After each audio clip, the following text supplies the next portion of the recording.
नमस्कार আমি দেবজ্যোতি আমার আজকের প্রতিবেদনে আপনাদের সকলকে স্বাগত জানাই। বিরোধী দলনেতা শুভেন্দু অধিকারী আবারও কি দলে কোণঠাসা হয়ে পড়ছেন?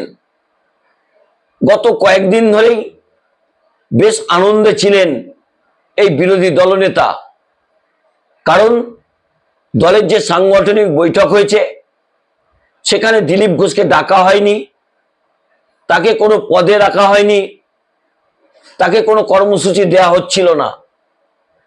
হঠাৎই ভারতীয় জনতা পার্টির অভ্যন্তরে একটা প্রশ্ন উঠতে শুরু করেছে। গত দুদিন আগে থেকেই দিলীপ ঘোষকে দেখা যাচ্ছে দলীয় কর্মসূচিতে তিনি ব্যস্ত থাকছেন।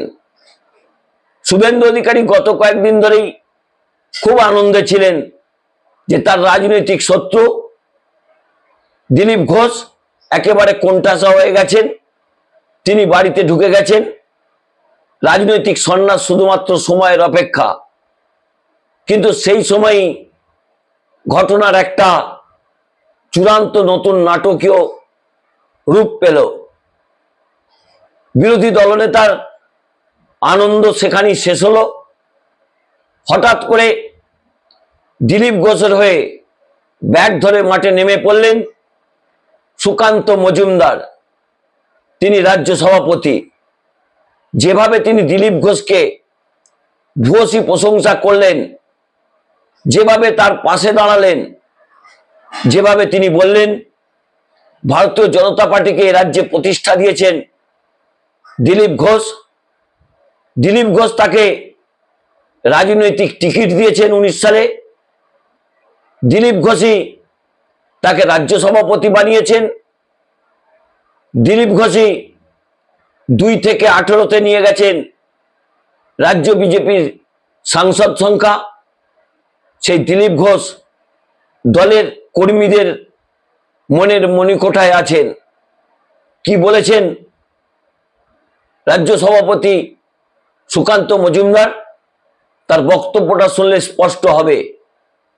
আমাদের নেতা তো দিলীপ ঘোষ ছিলেন। দিলীপ ঘোষ সবসময় আমাদের শ্রদ্ধার পাত্র, কারণ তিনি পশ্চিমবঙ্গে অনেক লড়াই করে সংঘর্ষ করে বিজেপিকে 2 থেকে 18-তে পৌঁছেছিলেন। এ বিষয়ে তো অস্বীকার করার জায়গা নেই। এবং দিলীপ ঘোষ সবসময় বাংলার বিজেপির কর্মীদের শ্রদ্ধার জায়গায় থাকবেন, এটা সবসময় মাথায় রাখবেন। এটা মিডিয়া মাঝে মাঝে প্রোপাগান্ডা করার তৈরি করে। 19 সালে কে টিকিট দিয়েছিল আমাকে? দিলীপ ঘোষ টিকিট দিয়েছিলেন। তার পরবর্তী যে দায়িত্ব পেয়েছিলাম আমি, পার্টির যে বিভিন্ন দায়িত্ব কে দিয়েছিলেন? আমার তৎকালীন রাজ্য সভাপতি দিয়েছিলেন। আপনারা সুকান্ত মজুমদারের বক্তব্য শুনলেন।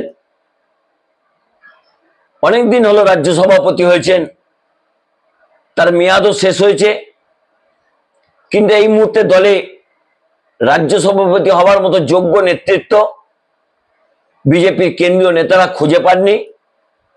তাই সুকান্ত মজুমদার এবং শুভেন্দু অধিকারীকে 26-এর নির্বাচন পরিচালনার দায়িত্ব দেওয়া হয়েছে। কিন্তু এতদিন সুকান্ত মজুমদার রাজ্য সভাপতি হয়ে কখনো দিলীপ ঘোষের হয়ে তার ভূয়সী প্রশংসা করতে শোনা যায়নি।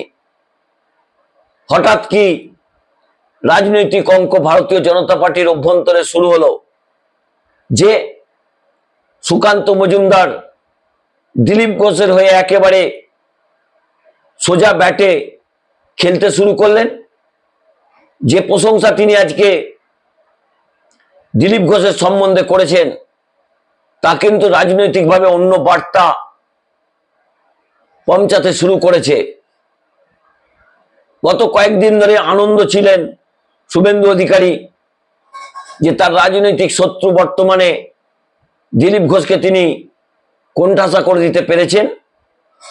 কিন্তু হঠাৎ করে দিলীপ ঘোষ এবং সুকান্ত মজুমদার যে জুটি তৈরি করেছেন, তাদের 26-এর বিধানসভা নির্বাচনের আগে খুব একটা নিশ্চিন্তে থাকতে পারবেন না তৃণমূল ত্যাগী বিজেপি নেতা বর্তমানে শুভেন্দু অধিকারী।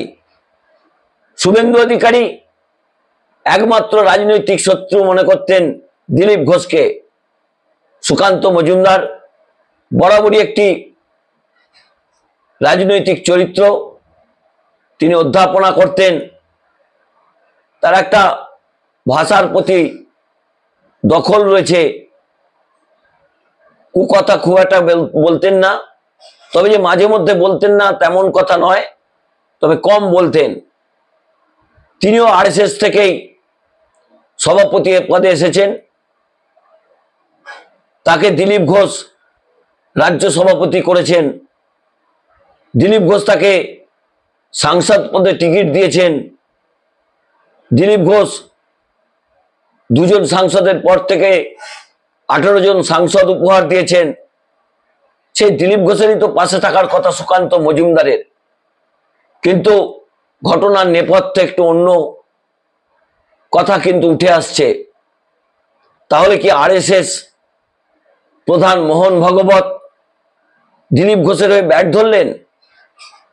যেভাবে দিলীপ ঘোষের ভূয়সী প্রশংসা করে তাকে আবার রাজনৈতিক কর্মসূচি করতে মাঠে নামিয়ে দিলেন, এবং কোথায় মাঠে নামালেন?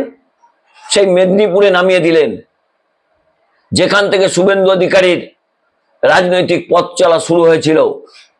শুভেন্দু যতই ভাবুন যে তার রাজনৈতিক কাঁটা দিলীপ ঘোষ কোণঠাসা হয়ে ঘরে ঢুকে পড়বেন, তিনি আরএসএস করতেন। 40-42 বছর আরএসএস এর সঙ্গে যুক্ত ছিলেন। তার মানসিক দৃঢ়তা অত্যন্ত কঠিন। 26-এর বিধানসভা নির্বাচনে শুভেন্দু অধিকারী যতই ভাবুন যে দিল্লির কেন্দ্রীয় নেতৃত্বকে দিয়ে আবারও 294টা আসনের প্রার্থী তালিকা তিনি ঠিক করে ফেলবেন, কিন্তু তা বোধহয় সম্ভব নয়। কারণ গত বছর যে নির্বাচন হয়েছে 24-এ লোকসভা নির্বাচন, সেখানে তার প্রার্থী তালিকায় চূড়ান্ত পরাজয়ের সামনে পড়েছে। সেই জায়গাতেই অত্যন্ত দুশ্চিন্তায় পড়ে গেলেন বিরোধী দলনেতা, কারণ তার রাজনৈতিক শত্রু দিলীপ ঘোষ আবার ফর্মে ফিরেছেন। তবে দিলীপ ঘোষ এখনো পর্যন্ত কোনো মন্তব্য শুভেন্দু অধিকারী সম্বন্ধে করেননি। তবে তিনি যে একেবারে ঠোঁট কাটা নেতা, তিনি যে খুব একটা দিন চুপ থাকবেন না তাও কিন্তু পরিষ্কার। তাহলে ঘটনার নেপথ্যে কি আছে? আরএসএস নেতা মোহন ভাগবত পুরো বিষয়টিকে দেখভাল করেছেন। সুকান্ত মজুমদার এবং দিলীপ ঘোষকে এক ছাতার তলায় নিয়ে এসে 26-এর নির্বাচনের জুটি তৈরি করে দিয়েছেন। সেই জুটি তাহলে 26-এর নির্বাচন পরিচালনা করবেন। সেখানে একটা গোষ্ঠীদ্বন্দ্ব দেখা যাচ্ছে। বিজেপির কেন্দ্রীয় নেতৃত্ব চাইছেন সুকান্ত মজুমদার এবং শুভেন্দু অধিকারী 26-এর বিধানসভা নির্বাচন পরিচালনার দায়িত্ব নিন, কিন্তু আরএসএস প্রধান চাইছেন সুকান্ত মজুমদার এবং দিলীপ ঘোষ প্রত্যক্ষভাবে 26-এর নির্বাচন পরিচালনা করুন। তবে এই গোষ্ঠীদ্বন্দ্ব যদি ভারতীয় জনতা পার্টিতে থাকে, তাহলে 26-এ ভালো ফল তো দূরের কথা, তারা 2 অঙ্কের সংখ্যাতে পৌঁছাতে পারবে কিনা তা নিয়ে কিন্তু রাজ্য রাজনীতিতে প্রশ্ন উঠতে শুরু করেছে। তবে যাই হোক, শুভেন্দু অধিকারী রাতের ঘুম কিন্তু দিলীপ ঘোষ আবার সক্রিয় রাজনীতিতে ফেরায় চলে গেছে। নমস্কার, আমি দেবজ্যোতি। আমার এই পর্বটি ভালো লাগলে দয়া করে চ্যানেলটি সাবস্ক্রাইব করে বেল আইকনটি ক্লিক করে আমার পাশে থাকবেন।